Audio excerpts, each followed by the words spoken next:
Hello, it's Caroline, and this is my sewing journey. Now, I also have a second channel called For the Love of Crochet, but this is my sewing journey. And if you want to know if you belong here, I basically inherited my mother's sewing machine. One of the last purchases she bought for me was a Janome New Home little machine that she purchased for roughly about $50.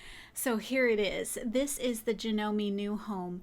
And would you believe that the sewing machine that I inherited from her, that I grew up with, that she had sewn my Halloween costumes and some of my clothes and bags or whatever when I was a little girl. I saw her at this machine. And so I will show you that machine, but it has the same name. It's called New Home. This is the Janome New Home, and it is a great machine. I took it to go get serviced, and basically I am starting from absolute scratch. Never picked up a machine before, never sewn a day in my life. And I really wanted to use this machine instead of letting it collect dust. So I took it to go get serviced, and the guy who serviced it was actually the same owner who had sold it to her back in '84. So this machine is that old. However, he said he had never seen a machine in such good condition as old as it was.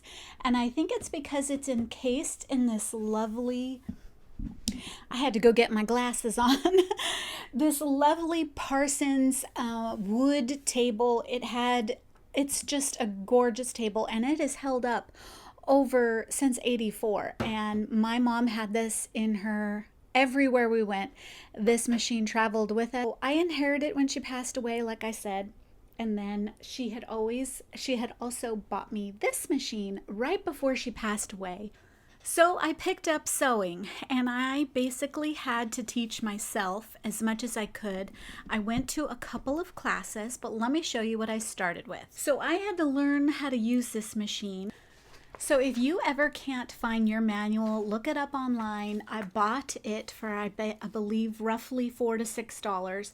I downloaded it and printed it. If you find you need help with your sewing machine and you take it to go get serviced, ask them for help. Like, how do you thread it? How do you this? But then after you learn those things, keep practicing, because once you take your eyes off it for about a week or 2 weeks, you're having to forget or record yourself. And that is exactly what I did. The next step is just practicing and getting used to this machine. The little baby New Home machine is where I've just been packing this baby up. I mean, I could sew at Starbucks with this thing. But this is what I've been taking to classes. Nonetheless, I have been practicing just using the machine and the problems that come across it. So making a curve, for instance. I've also trying to sew in a circle. Now I know you can't see the stitches, but it's a green thread around here. And I tried to make another one. So again, and I was trying to practice turning corners. Look at this little jagged stitch, trying to go around in a curve. Just getting used to this machine. I started to do some patchwork with some scrap yarn. I'm regularly a crocheter. With some scrap fabrics. I had made a drawstring bag, and this was the fabric that I absolutely loved. Now these is 4 sections. Now I know it looks like more, and that's because the fabric looks like patchwork. But if you look at the back, so I was just practicing sewing in a straight line and adding pieces together. Then, since I'm a crocheter, I have these books.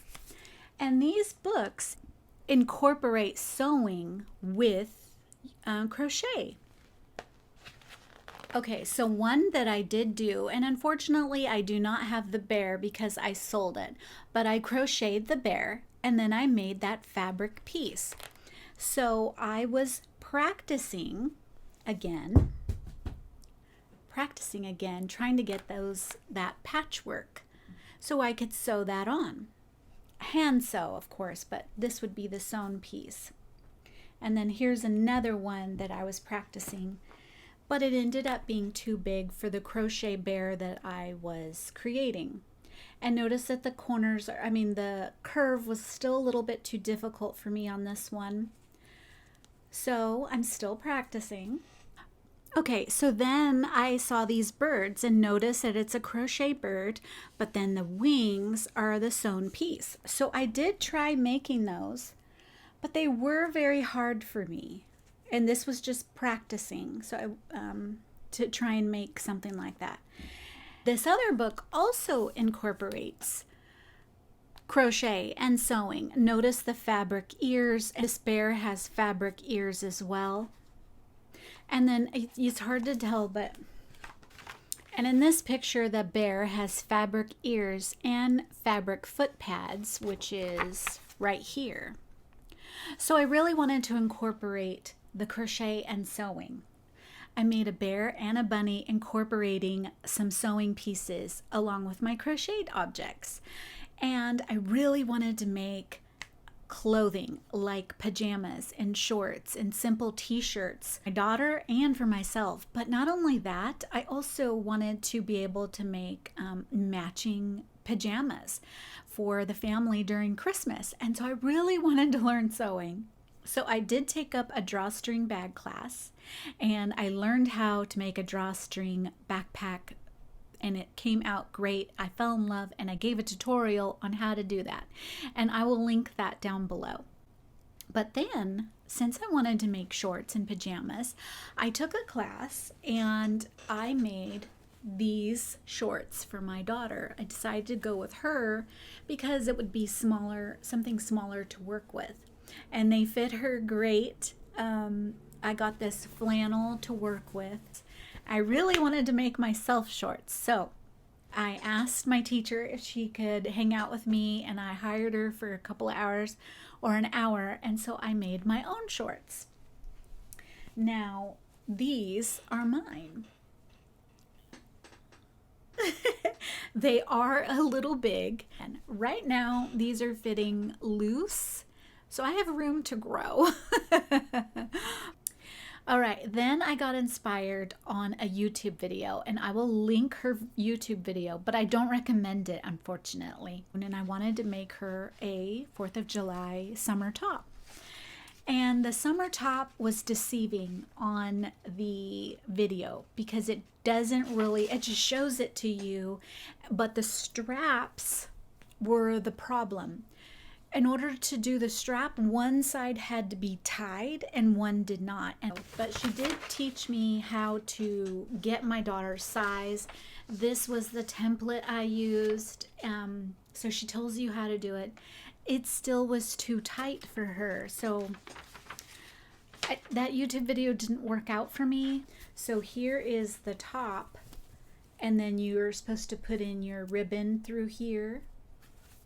But once you put it in through one side will have the loop, and then the other side you have to tie, and I did not like that. And it ended up being too tight on her still. It was very hard to get on and off of her. And so this did not work out. But I keep taking these long breaks from sewing, and I'm having to refresh my memory. So that's why I say at least sew something once a week. So I did take another class. It's a beginning sewing class, and we made a pin cushion. And the important part of this was, of course, matching up all these 4 points. So I did good in that. I have not finished sewing, so this is pinning it. So once you stuff it, it's best to hand sew it after. So I am going to finish that up with a hand sewing. And this was my pin cushion. Okay, and then we also made another drawstring bag. Okay, so here is the pin that my teacher recommended. It's those diaper pins with this big red thing on top. So that way when you're weaving it in, there's no chance of it, or less chance of it, unhooking from here and, getting caught in the middle. So she recommends using this type of pin.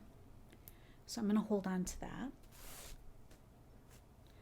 is a drawstring from one side. Of course, if you wanted to do like where you just pull it this way, then you would put 2 strands of ribbon in. But I just did it, and this one came out great. So there we go. Then I learned how to make, which I'm very excited about, a cover for a notebook, for your standard notebook. Now, I didn't get to take my sewing machine in to make this one, and so my stitching was off, and it should be tighter. It's a little loose, but nonetheless, it's a great project, and I hope to make more of these, and I plan to make another one. I started cutting thread for this. I started cutting fabric to make another one of these. So I'm very excited about this, and yeah, you could just, those standard notebooks that you get at the Dollar Tree, and then here is, isn't that neat? And then this could also be a pocket. This was a great project, and I'm excited to do this one again. So there's that. And then here is something I've already made, and this is the one drawstring where you can pull both sides and then it'll cinch up. And I loved this fabric. Scraps. I got it at a yard sale because look at the inside. More scraps from a yard sale. But I'm just practicing, and so I'm practicing, so I'm just using any fabric I can find and making stuff. I also have a stack of fabric right there. These are from old dress shirts, and I've cut them up, and then I've also bought like squares and little mini charm packs and stuff like that because it takes out the hard work. I believe the hard work in the sewing has been cutting and measuring, and so I know I need a lot of practice with that. But I did make one last thing, and I'm really excited about this one too. And I learned this in a sewing class, and that is a drawstring, a zipper bag. But notice that the zipper pull is in the middle. And I kind of like that instead of it being at the top. So this is cool. Little zipper bag. So this was my first ever zipper project, and it was a learning process for sure, but I didn't get to use my machine, and so I'm really thinking about purchasing a machine that I can take with me as I'm going to these classes and learning more, because I need to learn my own machine and not borrow any other machine, because then when I come home I'm like, maybe I'll get more familiar with more machines, but I really want to be an expert on my own machine. So yeah, that is the last thing I made. The fabrics were chosen for us, so you just pick the little kit, and they were already cut for us. And so that's kind of the hard part that I need practice on. But nonetheless, I'm glad it's pre-cut because then I got to focus on the zipper part. So I'm excited to do this one again too. So far, that is my sewing journey, and I hope you stick around as I'm learning, and as I get better, I will love to share everything I learn, as well as any tutorials I can do to help someone who's completely new or fresh, just like me, because I had a hard time. I would really like to show myself sewing and everything, but I just don't have the equipment to do that. So for right now, this is what I have. Thanks for watching, and again, I will leave any links that I talked about down below, and I also have a crochet channel for the love of crochet. If you want to click that link and go over there, I have all my crocheted friends. You can see them up here. So I shall talk to you soon. Bye.